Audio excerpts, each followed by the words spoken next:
I'm a girl from a cotton field that pulled myself above the destruction.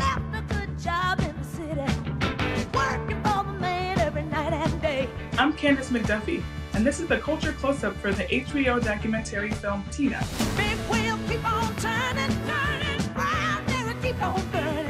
Today I'm with Dan Lindsay and TJ Martin, the directors who helped bring it to life.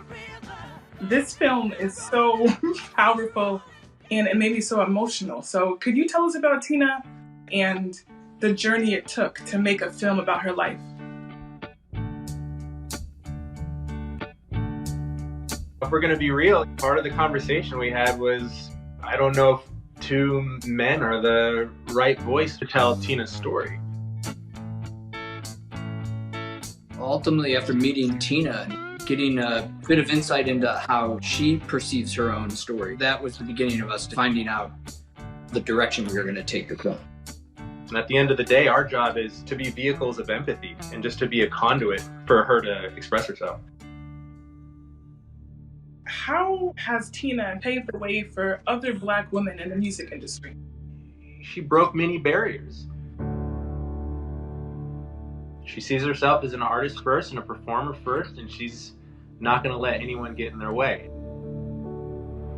I can only imagine how inspiring that is to specifically Black women within the record industry, which is a system like any other system. And it takes people like Tina to continue to have the courage to be themselves and the courage to kind of fight through.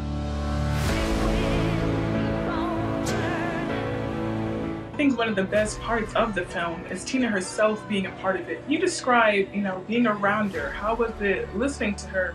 It's pretty crazy coming of age in the 80s, watching MTV and being very aware of the icon that is Tina Turner.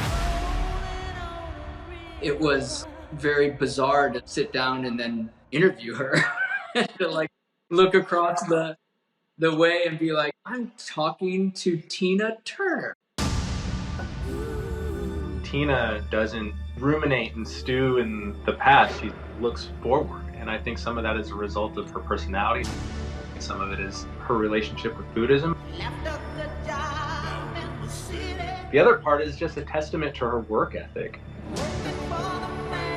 Is there something specific that stood out to you that you didn't know or that fans may not be aware of?